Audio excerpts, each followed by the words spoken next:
A decadência da família de Oswaldo Menezes começou após a morte de sua esposa. Foi uma tragédia imensa para ele e para os filhos, agora adultos, Rafael e Camila. A princípio, Oswaldo via no filho e na filha sua esperança e apoio. No entanto, ele não estava sozinho. Os filhos poderiam sustentá-lo e alegrar sua velhice, mas logo percebeu que estava enganado. Eles cresceram mimados e egoístas. Infelizmente, ele, o pai, mal os conheceu. Até então, toda a responsabilidade pela criação deles recaía sobre sua esposa, uma mulher bondosa que amava os filhos de forma incondicional. Ele, por sua vez, dedicava todo o tempo e energia ao trabalho. Oswaldo acreditava que, se um homem sustentasse a família integralmente, tudo ficaria bem, e que os filhos, a quem nada faltaria, se tornariam boas pessoas. De fato, nunca houve notícia de que tivessem feito algo de errado. Receberam educação, tiveram uma infância maravilhosa e agora viviam por conta própria, sem demonstrar qualquer interesse especial pela vida solitária do pai. Limitavam-se a telefonemas ocasionais, e mesmo esses contatos não vinham de preocupação genuína, mas apenas quando precisavam de algo. Oswaldo não queria culpar a esposa por essa criação. Afinal, ela era a mãe deles e só desejava o melhor, amando-os talvez demais. Também não queria responsabilizar os filhos pelo comportamento. Ele acreditava que eles eram apenas fracos demais para entender que seu pai não viveria para sempre, que um dia teriam que se sustentar e talvez cuidar dele, agora que estava velho, sem a força e saúde de antes. Tentou conversar com os filhos, mas foi inútil. Nem Rafael nem Camila o ouviram. O pior era que eles nem se davam bem entre si. Morando em casas separadas, irmão e irmã pareciam esquecer que não tinham apenas um pai, mas também um parente próximo, alguém que realmente se importava com eles. Rafael morava no condomínio Morada das Flores, na casa da família. Nunca convidava o pai para visitá-lo, e nas raras vezes em que Oswaldo aparecia sem avisar, ouvia que a vida de Rafael não era como ele gostaria. A situação de Camila não era melhor. Ela se estabeleceu na cidade do interior, em seu próprio apartamento, comprado há algum tempo pela mãe. E, pelo que tudo indicava, não vivia melhor que o irmão e apenas se lembrava do pai de vez em quando. Assim, Oswaldo Menezes começou a refletir como ajudar não só a si mesmo, mas também os filhos. Afinal, mesmo sozinho não era um homem pobre, e em termos financeiros, sempre encontrava quem lhe desse uma mão. Mas os filhos precisavam ser salvos. Adultos, mas totalmente despreocupados com o futuro. Então, encontrou a seguinte solução.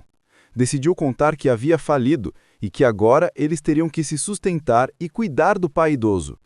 Com essa notícia, foi primeiro ao filho, confiante que Rafael seria mais compreensivo. Preparou-se e pegou o transporte público em vez de carro. Rafael não recebeu a visita como antes.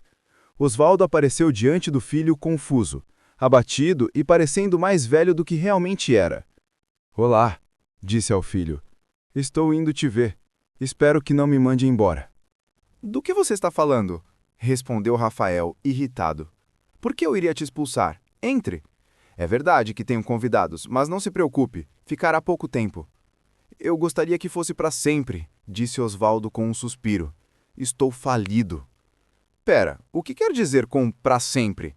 E por que eu? Você quer dizer que não tem só negócios, mas também dinheiro, lar, absolutamente nada?" O filho se surpreendeu. "É exatamente disso que estou falando", respondeu Oswaldo. "Talvez a situação pudesse melhorar, mas estou ficando velho, minhas forças não são mais as mesmas. Só quero viver meus dias em paz", explicou o pai. "Não, claro, você pode fazer o que quiser, mas isso não está certo", exclamou Rafael mais firme. "Não acredito que seja tão desesperador assim." "Você diz que tudo tem conserto? Então conserte. Tudo depende de você. Não entre em pânico antes do tempo. Acalme-se, só isso." "Bem, vim até você para me acalmar e esperar que a situação passe." Oswaldo tentou explicar, já percebendo que a conversa não estava indo bem. "Que diferença faz onde você se senta? Você vai encontrar uma solução mais rápido em casa." "Vendi o apartamento, estava tentando consertar as coisas." Oswaldo revelou seu trunfo. Vendeu. Então você pode morar em outro lugar. Bem, em qualquer lugar, mas não comigo. Tenho muitos problemas e não posso te receber. Talvez mais tarde, se nada der certo, mas não sei. Você vai me expulsar? Perguntou Osvaldo e, embora já esperasse a resposta, queria ouvir da própria boca do filho. Ele esperava que alguma consciência finalmente surgisse, mas foi em vão. Não estou te expulsando, só estou dizendo que não será possível viver aqui, disse o filho. Escute, você está falando besteira, mas não pode ficar sem nada em tão pouco tempo. Deve ter sobrado alguma coisa, respondeu Osvaldo Menezes, percebendo que não havia mais nada a esperar. Rafael não tinha a menor intenção de lhe oferecer abrigo. Então, Osvaldo saiu e vagou sem rumo pela cidade do interior. Ao chegar à beira da estrada, estava tão exausto que se sentou em um tronco próximo. Não tinha mais forças para continuar e não sabia o que fazer a seguir. Parecia que, naquele momento, o relacionamento deles havia se rompido de vez. Você está se sentindo mal? De repente, ouviu uma voz feminina. Uma mulher desconhecida da casa ao lado se aproximou. Precisa de água ou talvez de um remédio? Venha até minha casa, posso chamar um médico. Ah, não, obrigada, não preciso de médico, respondeu Osvaldo. Mas aceitou o convite, sem entrar em detalhes sobre suas desventuras. Ela explicou que ele havia vindo do interior em busca de trabalho, mas que por algum motivo não dera certo. Bem, eu entendo. Fique comigo por enquanto. Vejo que você está completamente exausto, sugeriu a mulher. A propósito, meu nome é Beatriz. Moro sozinha e ninguém vai te incomodar aqui. Tenho um quartinho separado. Recupere as forças e depois procure um emprego. Ah, obrigado, disse Osvaldo. Pelo menos encontrei alguém gentil para compartilhar meu destino. Posso te chamar de tia Vácia? Perguntou ele. Beatriz sorriu tristemente. Não se considerava particularmente gentil. Apenas havia passado por uma tragédia pessoal e queria fazer uma boa ação. Ela também viera do interior. Ali, em uma vila de elite, seus pais haviam comprado uma pequena casa. Quando eles morreram, passou a viver sozinha. Trabalhava como despachante em uma empresa de táxi e até pouco tempo acreditava que tudo na vida ficaria bem. Chegava a ter um noivo que parecia amoroso e confiável. Mas Beatriz tinha um problema, tendência a engordar. Não que estivesse acima do peso, apenas alguns quilos a mais. Preocupada com isso, tentava controlar com dietas e exercícios, mas de forma irregular e sem ajuda, sem resultados visíveis. Queria muito perder peso, especialmente antes do casamento. Beatriz notou que Lucas, seu noivo, também não parecia satisfeito com seu corpo. É verdade que ele não havia comentado nada ainda, mas quando começou a escolher um vestido de noiva e um catálogo, a conversa ficou desagradável. Beatriz consultou o noivo. Você acha que este ficaria bem em mim ou este outro? Mostrou o vestido que mais gostava. Fique com ele, respondeu Lucas, indiferente. Você vai ficar parecendo uma porquinha de babados. Está me dizendo que estou gorda? O tom dele a fez desabar. Beatriz, você entende. Pode não estar tão gorda agora, mas se continuar assim, em alguns anos, principalmente após o parto, vai virar uma porquinha de verdade. E aviso, não vou tolerar isso. Nunca serei marido de uma mulher gorda de quem todos riam. Beatriz chorou por muito tempo e, depois disso, o relacionamento rapidamente terminou. Ela percebeu que não valia a pena esperar por um homem assim, e contou a Osvaldo Menezes sobre essa experiência. Ele lhe deu um tapinha nas costas com simpatia. Quem te disse que você era gorda? Ah, se meu filho tivesse uma noiva assim, eu ficaria feliz. Todos os meus problemas seriam resolvidos. Ele não falava mais sobre o filho, e Beatriz não ousava perguntar, percebendo que provavelmente essa era a maior dor dele. Não fazia ideia de quem realmente era seu hóspede, acreditando sinceramente que se tratava apenas de um idoso em dificuldade. Por isso não via nada de estranho em sua presença. Enquanto isso, Osvaldo observava a vida de Rafael e percebia que o filho não tinha intenção de se comportar normalmente, levando uma vida desregrada, alheio ao pai. Ele, porém, sabia que tinha outra filha. A princípio, evitou visitá-la, temendo que Camila lhe desse a mesma resposta que o filho. Mas algo ainda precisava ser feito. Então, um dia, dizendo a Beatriz que precisava sair por um tempo para trabalhar, Osvaldo decidiu visitar Camila também. Não adiantou. A filha o recebeu da mesma forma que o filho, embora a resposta fosse ainda mais ríspida.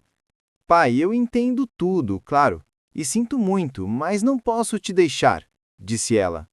Eu tenho minha própria vida, e meus amigos não precisam saber que meu pai é um empresário falido. Então vá e resolva seus problemas você mesmo, completou Camila. Osvaldo Menezes não discutiu. Voltou para Beatriz ainda mais abatido. Mas essa farsa não duraria muito. Rafael estava longe de ser ingênua e, desde o início, não acreditou na história da falência. Ele conseguiu um informante confiável na empresa. Imediatamente, suspeitou que o pai planejava alguma pegadinha e decidiu investigar tudo. Logo teve certeza de que nada de fato havia acontecido. Percebendo que não conseguiria lidar com a situação sem a ajuda do pai, ligou para ele e disse sem rodeios: Pai, pare de fingir. Eu sei que nada realmente aconteceu. Escute, volte e vamos trabalhar como antes. Francamente, vou ficar sem dinheiro em greve. Mas Osvaldo respondeu de repente, com um sorriso levemente irritado: Sabe, eu não me importo. Trabalhei duro por você, Camila, a vida toda. Mas agora que você cresceu e se tornou independente, tem o direito de viver como quiser. E desligou. Rafael, ao ouvir tal repreensão, não ficou assustado, nem pensativo. Apenas sorriu. Ele perdeu completamente a razão na velhice. Bem, vamos ver quanto tempo durará seu zelo protetor. Continuou vivendo como antes, embora agora fossem praticamente vizinhos. Não foi surpresa, portanto, que um dia se cruzassem. Osvaldo tentava se manter longe dos olhos dos moradores locais, mas nesse tempo desenvolveu uma paixão por fazer trabalhos manuais. E não era apenas fascinante, ele era realmente muito bom nisso. Talvez até lembrasse algumas habilidades da infância, ou talvez fosse daqueles que se saem bem em tudo o que tentam. Percebendo que a maioria das cadeiras da casa de Camila estavam bastante bambas, o que a deixava até constrangida, decidiu consertá-las. Fazer isso dentro de casa não era muito prático. Além disso, as cadeiras precisavam de um novo verniz, que, claro, era mais fácil de aplicar ao ar livre. Então, trabalhou no quintal e se empolgou tanto que nem percebeu o filho passando de carro. Rafael também não teria notado um velho no quintal, mas, por algum motivo, olhou para ele. Diminuiu a velocidade do carro e reconheceu o pai. Parou, saiu e disse com um sorriso: Bem, pai, vejo que você merece parabéns pela sua promoção. Não como se tivesse virado carpinteiro. Osvaldo ergueu a cabeça e fez uma careta de aborrecimento. Não precisava daquele encontro. Não respondeu, e o filho continuou a zombar. Você nos enganou a todos? Não tem vergonha? E com que propósito? Para consertar alguma tralha sabe-se lá de quem? Vá embora, foi tudo que disse, irritado ao notar Beatriz saindo para a varanda e presenciando a cena. Rafael foi embora, decidido de que não havia absolutamente nada com o que se preocupar agora. Seu pai logo se cansaria de tudo aquilo e retornaria à vida antiga. Beatriz comentou: Então é esse o seu filho, Osvaldo? Perdoe-me por esta farsa, disse ele timidamente, explicando o propósito de toda aquela investigação. Eu entendo, respondeu a moça, mas provavelmente seria melhor você ir morar sozinho ou com seu filho. Bem, não sei o que é mais conveniente para você. Pensei que você não tivesse onde morar, então a convidei para minha casa. E agora não entendo por que deveria ficar aqui. Entendo, Beatriz, e não estou fazendo nenhum voto. Muito obrigado por me acolher, respondeu Osvaldo e se retirou. Bem, não para o filho, é claro, mas para sua própria casa. Enquanto isso, Osvaldo pensava nos negócios, mas também na dona da casa. Não se apaixonara, embora ela fosse atraente, mas lembrava-se de uma antiga conversa com um amigo. Ele disse, brincando ou não, que poderia conquistar o coração de qualquer pessoa. Então pensou: vou me casar com ela agora mesmo. Os amigos ficaram surpresos. Estou tão cansado de viver que tenho que me casar com todos os sapos. Mas não tenho dúvidas, ela vai me perseguir, devotada a mim. Mais tarde ele provou que estava certo, e até começou a gostar desse jogo de conquista. E agora ele decidiu conquistar Beatriz só por diversão, e também para se vingar por ela ter protegido o pai. Naquela mesma noite, Rafael bateu à porta da casinha dela. Felizmente tinha um motivo. Supostamente queria saber algo sobre o pai dele. Assim começou uma conversa que rapidamente evoluiu para um namoro. Beatriz pode ter sido cautelosa no início, mas Rafael era atraente e muito habilidoso em seus negócios. Falou com educação, demonstrou sua admiração em todos os sentidos, agradeceu pela preocupação com o pai e comentou que o relacionamento deles havia se tornado complicado após a morte da mãe. Isso, como se viu, foi suficiente para despertar simpatia, apesar de Beatriz ter recentemente conhecido outro rapaz, um dos taxistas da frota deles. Um jovem atraente começou a demonstrar interesse por ela, e ela estava disposta a retribuir. Talvez porque trabalhassem no mesmo local e tivessem posição social semelhante, eles também compartilhavam um problema. Felipe estava acima do peso. Conheceram-se quando ele percebeu que ela tomava chá e café sem açúcar. "Você também quer emagrecer de verdade?" perguntou ele, surpreso. "Por que não?" respondeu ela. "Bem, você nem precisa, tem um corpo bonito. Este é o meu", disse ele, dando um tapinha na própria barriga que começava a sobressair. "O que mais posso fazer? Meu trabalho é sedentário, como de forma irregular e moro sozinho." Então não havia ninguém para preparar refeições decentes. Começaram a conversar e talvez algo tivesse dado certo entre eles se Rafael não tivesse aparecido na vida de Beatriz. Osvaldo Menezes descobriu o relacionamento por acaso. Passou para visitá-la, agradecer e encontrou o filho lá. Não discutiu nada na frente dela, mas quando ficaram a sós, avisou severamente. "É essa a maldade que você está planejando fazer com ela? Nem pense nisso, senão eu te mando embora." "Ah, que medo!" riu Rafael. "Não se preocupe, não vou machucar a sua Beatriz. Por que está tão preocupado? Vai se casar ou algo assim?" Osvaldo mal se conteve para não lhe dar um soco, mas parecia não conseguir mais influenciar nada. O rapaz envolvia Beatriz em uma teia de charme, conseguiu convencê-la de que em breve a pediria em casamento. Quando ela confiou nele completamente, ele admitiu, rindo, que tudo não passara de uma brincadeira. Chegou a filmar momentos do relacionamento com o celular e postou tudo online. No dia seguinte, Beatriz se tornou conhecida. Na cidade, no trabalho e até na comunidade local, todos riam dela, discutiam e criticavam seu comportamento. Como resultado, a garota entrou em profunda depressão. A única pessoa que a apoiava de verdade era Felipe, seu amante rejeitado. Beatriz percebeu o erro de escolher Rafael em vez de um homem honesto e gentil. Osvaldo Menezes também soube das ações do filho e o confrontou com acusações severas. "Eu avisei. Como pôde fazer isso com Beatriz?" Enfureceu-se. "Ah, qual é? Você é tão obcecado por ela?" respondeu Rafael indiferente. "Não fiz nada de errado. Estou vivo e bem", disse o filho, incapaz de compreender sua culpa. Mas o pai não se contentou com palavras. "Lembre-se, você não é mais meu filho e não pode contar com nenhuma herança. Estou imediatamente privando você do seu dinheiro e de tudo o que recebeu de mim", disparou, mandando Rafael embora. Ele ainda esperava que o pai se acalmasse e tudo voltasse ao normal. Mas não voltou. Osvaldo decidiu viajar pelo mundo para realmente dar uma pausa no trabalho e esquecer os problemas. Beatriz e Felipe, por sua vez, se adaptaram à vida normal. Frequentaram a academia juntos, treinaram duro e logo conquistaram resultados significativos. Rafael, claro, não estava mais interessado na garota.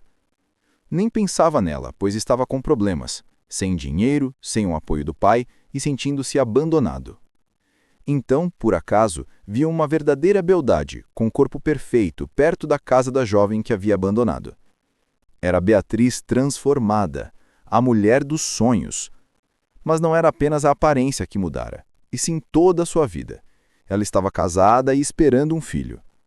Rafael não conseguiu reparar o relacionamento com o pai. Ele, que voltou da viagem revigorado, rejuvenescido e bronzeado, não tinha intenção de se reaproximar dos filhos ingratos. Mas adorava se envolver com Beatriz e sua família. Quando ela deu à luz um menino, ele se tornou padrinho com alegria. Seu envolvimento na vida do bebê foi mais do que formalidade. Apoiou a família de Beatriz em tudo e, quando questionado sobre o motivo, sempre respondia: "Ela é minha filha de verdade. Não se afastou quando eu estava mal e me apoiou em tudo." A história de Oswaldo Menezes revela a complexidade das relações familiares e o impacto de escolhas negligentes ao longo da vida.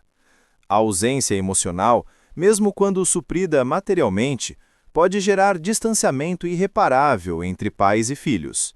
Ao fingir a falência, Oswaldo confronta a falta de empatia e maturidade dos filhos, mostrando que responsabilidade e gratidão não são automáticas, mas sim frutos de educação, valores e experiências compartilhadas.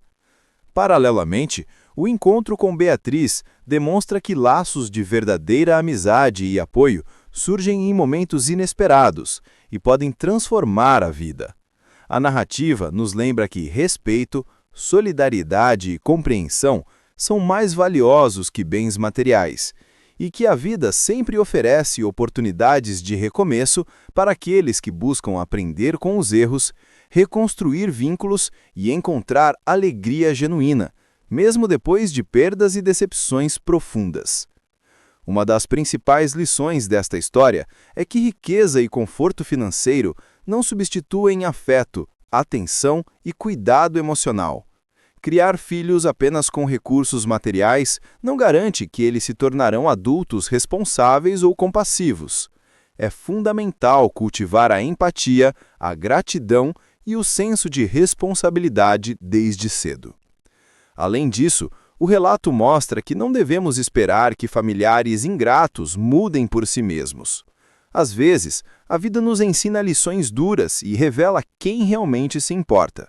Também reforça que o apoio de pessoas gentis, como Beatriz, pode surgir nos momentos mais inesperados e ter um impacto transformador, trazendo amor, companheirismo e segurança emocional.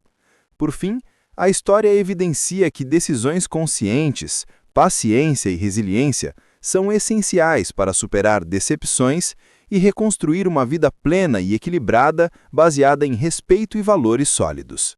Agora me diz, você acha que Rafael algum dia mudou de atitude ou ele realmente permaneceu egoísta até o fim? Se você estivesse no lugar de Oswaldo, teria contado a falência aos filhos ou agido de outra forma? Escreve aqui nos comentários, eu quero muito saber. E não esquece, deixa também o seu comentário com uma classificação de 1 a 10, para mostrar o quanto você gostou, porque assim eu consigo trazer mais vídeos que sejam interessantes para você. Curtiu essa história cheia de surpresas e reviravoltas? Então não esqueça de deixar seu like e se inscrever no canal para acompanhar todos os próximos dramas e revelações familiares.